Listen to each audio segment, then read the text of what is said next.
to the world, the Lord is come. Let us receive her King. Let every heart prepare Him room, and heaven and nature sing, and heaven and nature sing. We will sing joy.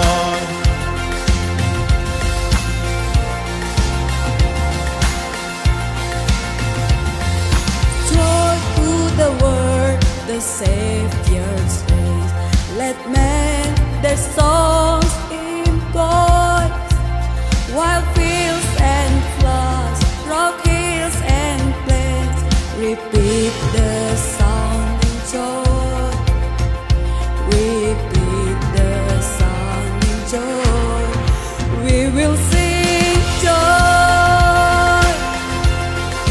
We will sing joy. We will sing joy. Joy to the world. He rules Rules the world with truth and grace, and makes the nations prove the glory of His righteousness and wonders of His love, and wonders of His love. We will sing joy. We will sing joy. We will sing joy. Joy to the world. We will sing joy. We will sing joy. We will sing joy. Joy to the world. We will sing joy. We will sing joy. We will sing joy. Joy to the world. We will sing joy. We will sing joy. We will sing joy. Joy to the world.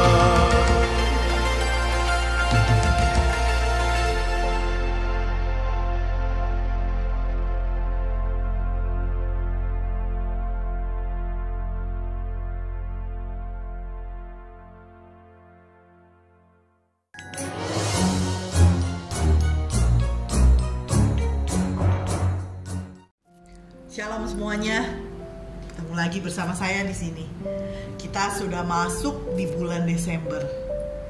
Rasanya baru kemarin ya, kita tuh menyanyikan lagu We Wish You a Merry Christmas, We Wish You a Merry Christmas and a Happy New Year. Itu ketika kita mau memasuki tahun 2021. Tapi sekarang ini kita pun udah mulai menyanyikan lagu itu kembali. Kita menyanyikan We Wish You a Merry Christmas and a Happy New Year untuk tahun yang baru, tahun 2022. Tidak terasa ya. Sama seperti anak saya yang kecil, Silo, ketika dia sekolah online, sekolah dari rumah, pada saat itu dia masih kelas 3. Walaupun memang semester 2, tapi masih kelas 3. Dan sekarang dia sudah berusia lebih dari 2 tahun dibanding ketika dia sekolah online itu. Dia sudah kelas 5 sekarang. Nah, kita tuh sebentar lagi si Silo ini, maksud saya sebentar lagi udah mau masuk semester 2 dari kelas 5 ini. Artinya kelas 6 itu sudah di depan matanya dia. Dia udah benar-benar mau memasuki kelas yang baru. Nah, masa pandemi ini tuh 2 tahun lebih kita lewati, segalanya membuat segala sesuatunya tuh menjadi berubah. Kalau dulu gitu, kalau kita bicarakan tentang hari Minggu, kita pasti akan rame-rame ke gereja. Kita beribadah, kita memuji Tuhan, menyembah Tuhan bersama-sama di dalam gereja. Tapi setelah pandemi ini, yang biasanya kita beribadah bersama-sama, semuanya menjadi berubah. Ada yang karena takut, karena virus corona itu. Ada juga yang karena sudah terbiasa untuk beribadah secara online. Hanya melihat dari handphone, dari laptop, monitor PC, atau televisi saja dari rumah, tidak lagi ke gereja. Nah, atau ada juga yang memang akhirnya sudah benar-benar menjadi malas karena berdasarkan kebiasaan tidak bersama-sama ke gereja, tidak bersekutu lagi di gereja, itu menjadi biasa. Nah, kita mau memasuki tahun yang baru ini dengan harapan yang baru pastinya. Kita mau menjalani kehidupan kita ini lebih baik dibandingkan tahun yang sebelumnya. Kita mau menjalani kehidupan kita lebih baik lagi. Bahkan kita mau menjalaninya sebaik-baiknya yang bisa kita lakukan. Saya melihat paling enggak nih, kita memiliki tekad yang kuat, tekad yang bulat untuk menjalani tahun 2022 ini dengan sesuatu yang baru. Yaitu apa? Yang pertama, kita harus jalani kehidupan ini di dalam kasih, dengan kasih dan bersama kasih yang Tuhan Yesus itu sudah berikan bagi kita semua. Di dalam Natal kita sudah mendengarkan kesaksian kalau Tuhan Yesus itu mau turun. Dia datang sendiri sebagai bayi yang mungil, yang gak berdaya. Yang dia datang sendiri itu artinya dia menganggap kalau kita ini, manusia ini berharga buat Tuhan. Makanya dia mau datang sendiri. Dia gak mau suruh malaikatnya yang datang, tapi dia datang sendiri. Dia mau supaya kita semua ini ditebusnya. Dia mau menggantikan kita semua. Setelah dia beranjak dewasa, dia menyerahkan tubuhnya untuk disalibkan. Mati untuk siapa? Untuk kita, manusia ini. Dia mau mati di atas kayu salib, dan dia menggantikan kita semua. Salah dan dosa kita ditanggungnya. Setelah ia mati, 3 hari setelah kematiannya, dia bangkit. Pada saat dia bangkit, dia mau mengalahkan maut. Bagi siapa? Bagi kita semua, bagi manusia ini. Dia mau supaya kita semua hidup dengan kemenangan, sehingga kita pada saat sudah ditebus oleh Tuhan, kita hidup lebih daripada pemenang. Artinya, oleh karena dia sudah menebus kita, mengorbankan nyawanya bagi kita, kita menjadi lebih dari pemenang. Oleh karena itu kita harus menjalani kehidupan ini bukan saja lebih baik dari tahun yang lalu, tapi benar-benar sebaik-baiknya. Bahkan harus benar-benar perfect di tahun 2022 ini. Dalam apa? Dalam kita berkata-kata. Kita harus memakai kasih Tuhan itu. Kita harus menjalani hidup ini dengan kasih Tuhan. Dia sudah mau mati bagi kita, kasihnya sudah diberikan bagi kita. Artinya kita harus menjalani hidup ini dengan kasih itu. Dalam perkataan kita, lakukan semuanya dengan kasih. Gunakan kasih itu. Bukan berarti kita menjadi lenje. Tidak hanya dalam kata-kata yang kita ucapkan dengan kasih, tapi kata-kata kita harus kata-kata yang membangun. Kata-kata kita harus yang bisa menjadi berkat bagi banyak orang. Kata-kata kita itu yang keluar dari lidah, mulut, bibir kita itu jangan mengucapkan perkataan yang sia-sia, tapi kita harus benar-benar membangun, menjadi berkat dan menjadi kesaksian bagi banyak orang. Nama Tuhan yang dipermuliakan. Yang akhirnya kita juga harus mempertanggungjawabkan seluruh hidup kita. Setiap ucapan perkataan kita harus pertanggungjawabkan kepada Tuhan. Jadi pakai mulut kita, pakai perbuatan kita, tingkah laku kita, kebiasaan kita sehari-hari dengan kasih Kristus. Setiap apapun yang kita lakukan, kita harus memakai kasih itu. Mengasihi orang lain sama seperti Yesus sudah mengasihi kita. Membagikan kasih itu bagi orang lain, itu yang harus kita jalani di tahun 2022. Kalau dulu kita menjalani kehidupan ini dengan semaunya kita, Tapi di 2022 ini kita harus jalani kehidupan itu benar-benar di dalam kasih bersama Tuhan. Kasih itu penuh dalam hidup kita. Kasih itu penuh di dalam setiap tingkah laku kita. Perbuatan kita penuh dengan kasih. Sehingga apa? Orang lain melihat kehidupan kita, dia bisa melihat kasih Yesus ada dalam kita. Dan penuh, bahkan melimpah, luber, keluar, sehingga orang-orang di sekitar kita bisa merasakan kasih itu juga dalam kehidupan mereka. Itu yang pertama yang harus kita jalani, supaya semua kita itu menjalaninya dengan kasih Kristus, kasih yang murni itu. Nah, yang kedua yang harus kita lakukan dalam tahun yang baru ini, di dalam harapan baru itu, gak kalah penting dari yang pertama pastinya, yaitu kita harus menjalani kehidupan ini dengan apa? Dengan kehadirannya Tuhan. Keadaan kita tuh sekarang ini, bahkan ke depannya tidak semakin lebih mudah, tapi bahkan lebih susah sekalipun. Yang kita butuhkan itu hanya Tuhan sendiri. Tuhan itu yang ada selalu bersama-sama dengan kita. Tuhan itu yang selalu ada di samping kita, berjalan bersama dengan kita. Ada sebuah cerita, ada seorang ayah yang memiliki putra, usianya sekitar 5 tahun. Anak laki-laki ini diharapkan orang tuanya, dia dimasukkan ke sekolah musik sama anaknya untuk belajar piano. Nah, harapan orang tuanya terhadap anaknya ini supaya kelak anaknya ini tuh menjadi seorang pianis yang hebat. Selang beberapa waktu di kota itu tuh kedatangan seorang pianis yang sangat terkenal.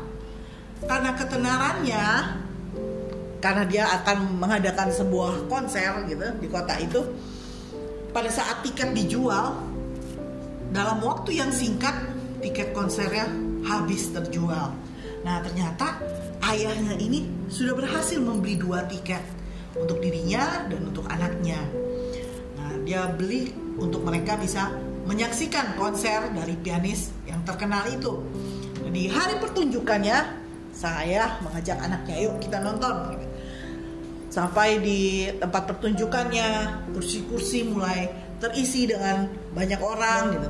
Sang anak ajak duduk, dan dia duduk di sebelahnya, dia duduk sebelahnya tuh anaknya.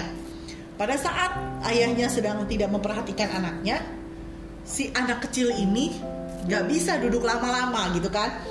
Nah, pada saat ayahnya sedang memperhatikan sesuatu, anak ini tiba-tiba berdiri dari kursinya dan dia berjalan ke panggung, ke tempat pianis terkenal itu akan memainkan pianonya.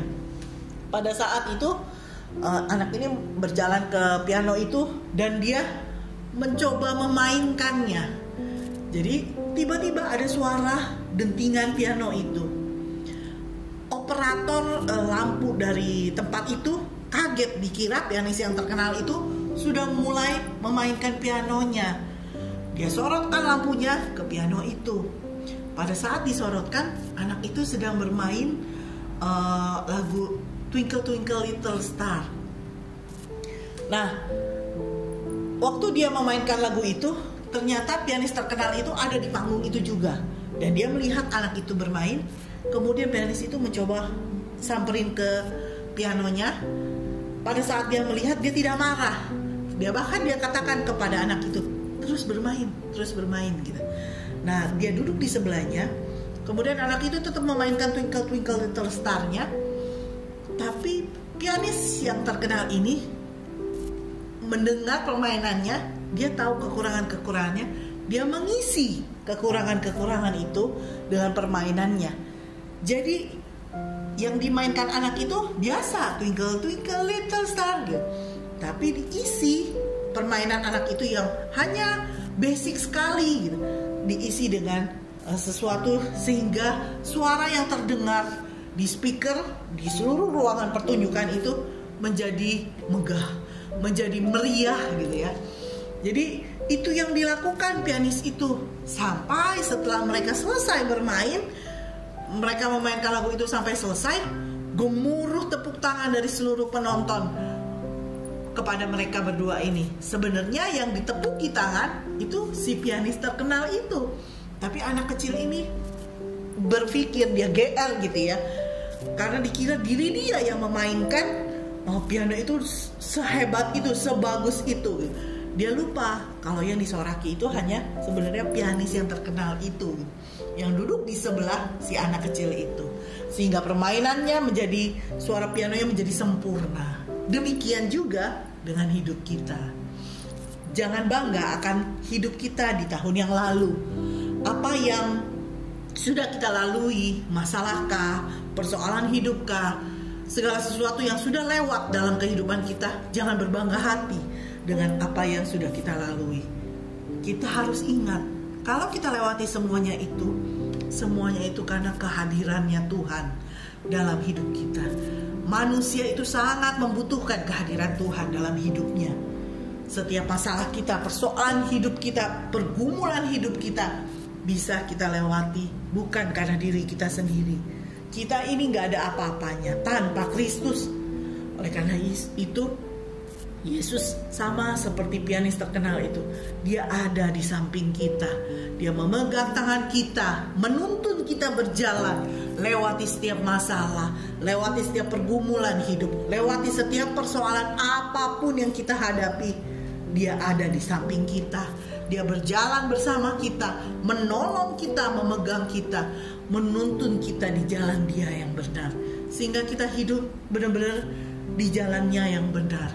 Jadi masuki tahun yang baru, harapan kita jangan hidup jauh dari Tuhan, tetap dekat sama Tuhan. Kehadiran Tuhan tuh kita butuhkan. Andalkan Tuhan saja. Apapun yang kita hadapi, pegang tangan Tuhan. Perhatikan setiap langkah kita supaya gak salah jalan, tapi kita benar-benar berjalan bersama dengan Tuhan. Kita bisa menjalani kehidupan ini. Ada kekurangan kita, Tuhan tutupi kekurangan kita. Kita jalani hidup ini, Dia yang memegang tangan kita, Dia yang menolong kita. Jadi benar-benar minta kehadiran Tuhan penuh atas hidup kita senantiasa, sehingga kita gak pernah salah jalan. Kita selalu di track yang benar, di jalan yang benar bersama dengan Tuhan. Jadi ayo jalani kehidupan kita di tahun yang baru 2022 ini dengan kasih Tuhan.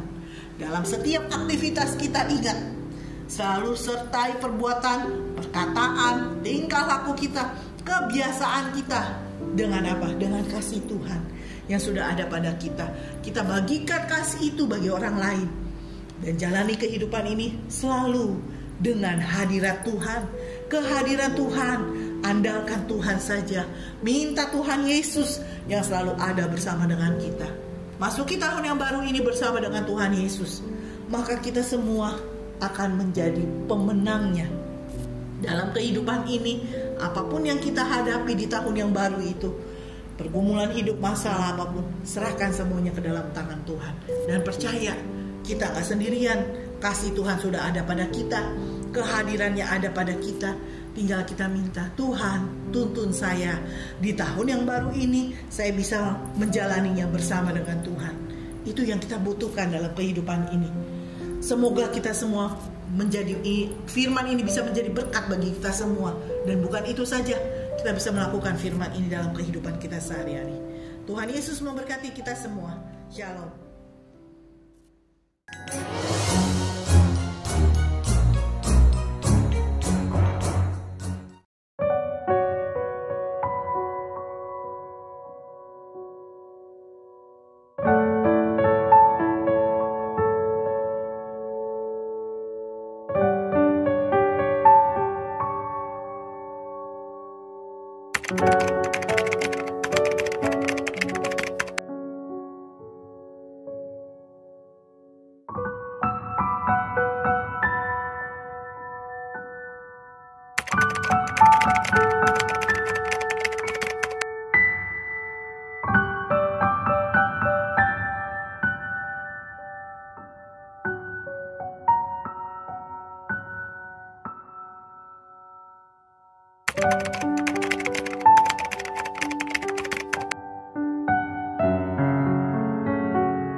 Nggak berasa Bapak udah nggak ada.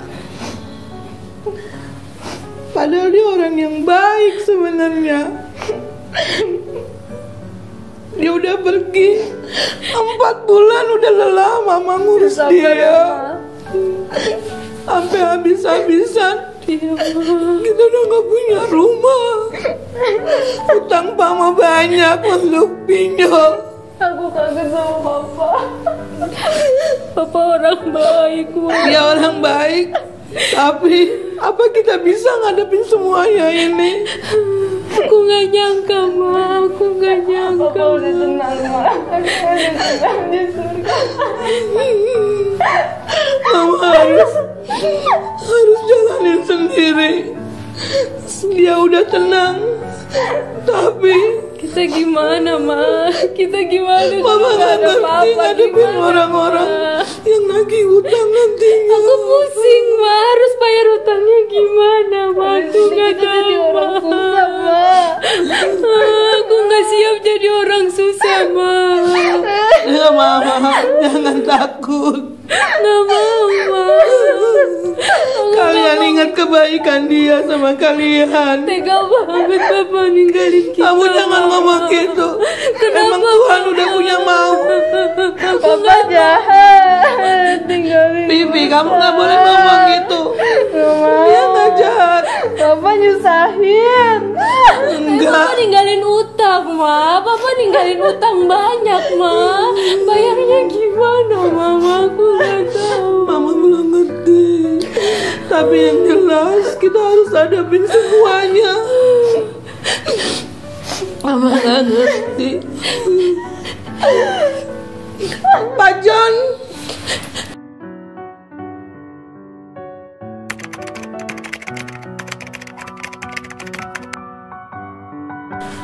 Pak John, saya terima kasih banyak. Bapak sudah dalam membantu kami dalam pemakaman suami saya, Pak John.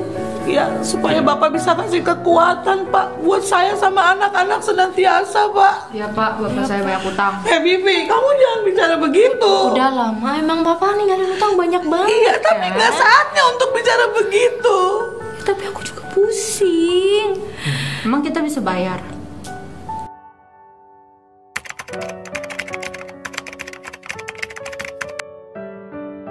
Baik Bu, ini sudah merupakan pelayanan saya sebagai hamba Tuhan. Hanya pesan saya tetap kuat di dalam Tuhan. Kita jangan seperti orang-orang dunia yang tidak memiliki pengharapan. Ketika ibu berada di dalam Tuhan, percayalah bahwa Amin. Tuhan sudah memberikan yang terbaik buat Bapak yang sudah meninggalkan kita lebih dulu. Amin, amin.